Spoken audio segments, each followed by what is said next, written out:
Here's the mizzen thwart from the stern, and here you can see the main sheet. We've got quite a bit of main sheet because we're only using the 2-to-1 sheet. We have excess line. This is the centerboard uphaul line, and here's the back side of the mizzen tabernacle, and you can see the mizzen tabernacle nut here.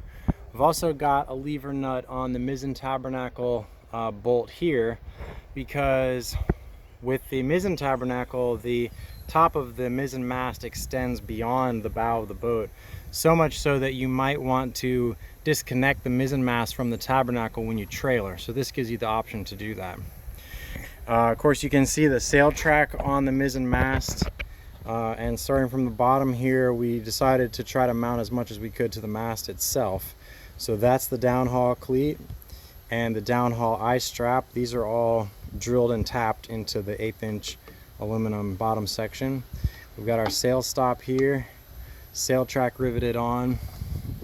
Coming up here you can see the downhaul hook, and coming up here on the port side I installed the snotter cleat, and on the starboard side a little higher up I have the halyard cleat, and this one has the anti-recleat clip on it.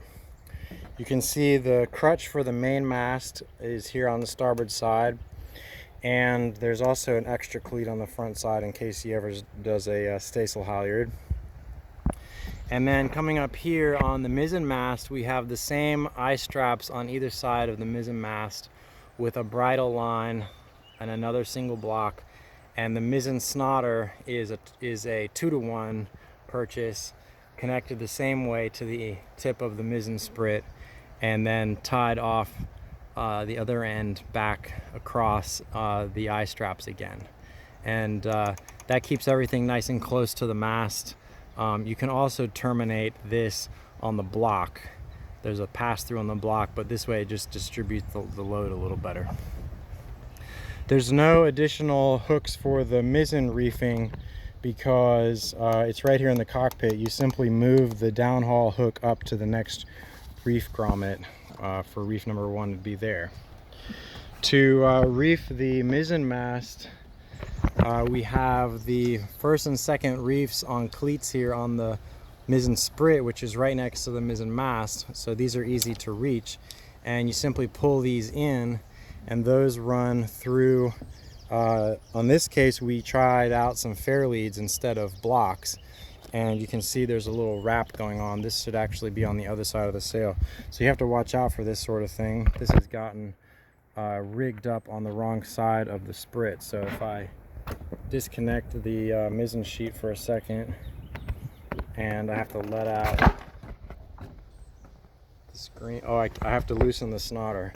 Sometimes it's a challenge to figure out what you have to do. So, but you can kind of see what happened. The reef line is on the wrong side of the sprit. This green one here is supposed to be on the other side.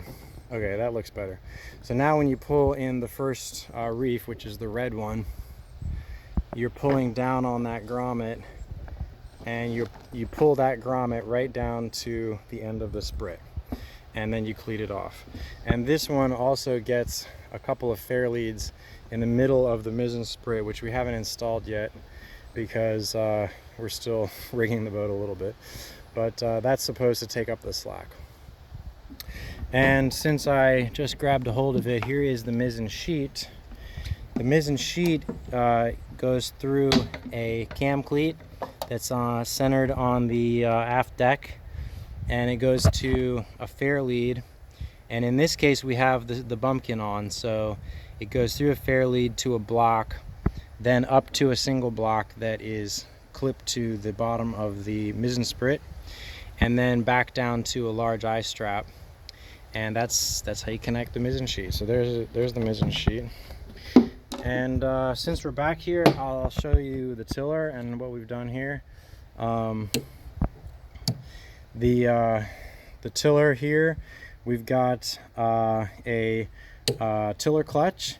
This is the Wavefront Marine tiller clutch, and we really like these. They're really the only tiller clutching system I would consider using.